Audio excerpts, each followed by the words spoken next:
Hi, friend, it's Season. I hope you're doing fantastic today. I was thinking back on all the years I've spent behind the chair, trying to build something sustainable in this industry. And you know what stands out the most? It's never been the work itself that wears you out, it's the rules, the paperwork, the licenses, the constant pressure to find qualified employees when half the time you'd have better luck teaching a bright high school girl how to shampoo and do a decent blow dry than trying to hire someone with a fresh diploma who still doesn't know how to hold a brush. And honestly, that's exactly what I've done. I've had girls come in after school, just teenagers, and I'd teach them to help me with color applications or foiling, and they picked it up in weeks.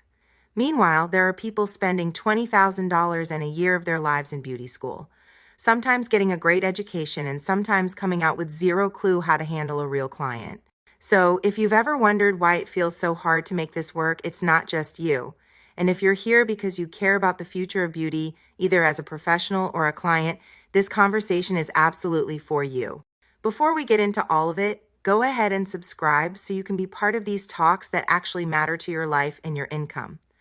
Section 1, Why Cosmetology is so overregulated. When you look at the system, it's almost like it was designed to make things harder. And you can be the most talented colorist in town, but you still have to check boxes that don't always reflect real skill.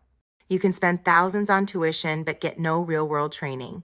Then you can finally get licensed, only to realize that running a salon requires 5 more certifications, insurance policies, and hours of continuing education just to stay legal. And I get it, some rules protect people, but after all this time, you start to wonder, where's the balance? Section 2, what other states are doing, deregulation snapshots. That's why so many states are starting to question whether it still makes sense to keep the barriers so high.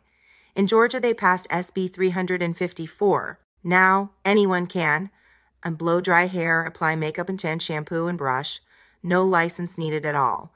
If you can do a good blowout, you can legally charge for it. In Oklahoma, they almost went further.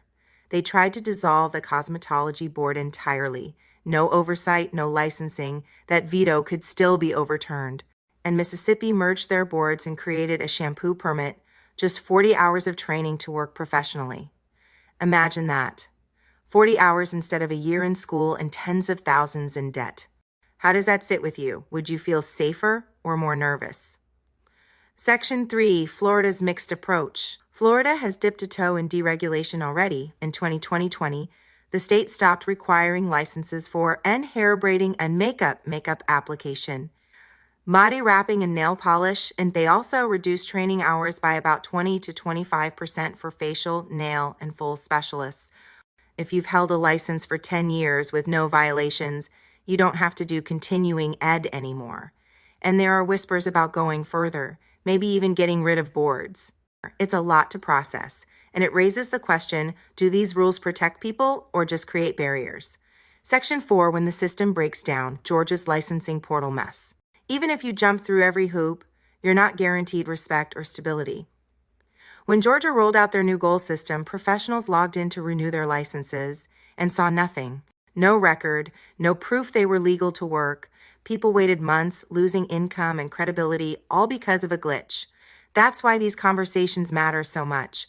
The system isn't as strong as it pretends to be.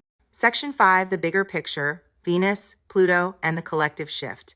I can't help but think about astrology when I watch this happening. Venus, the planet of beauty and values, has been going through some major transitions. And Pluto, newly in Aquarius, is all about tearing down old systems that don't serve the collective anymore.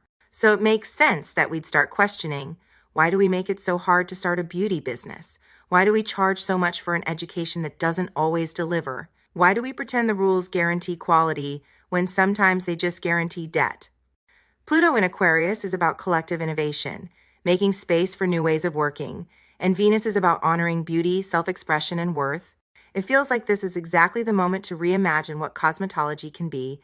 Outro plus invitation. If you're a professional, I hope you know you're not alone. If you're a client, this affects you too, because everyone deserves safe, skilled care without needless red tape. I'd love to hear what you think. Should states reduce licensing requirements to make it easier to enter the industry? Should there be more pathways like apprenticeships? How would you feel about getting a service from someone without a traditional license?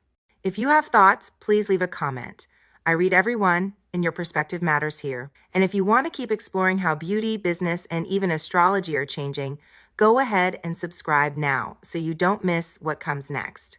Because whether we're talking about highlights or planets, this is about building something better together. Thanks for being here with me. See you next time.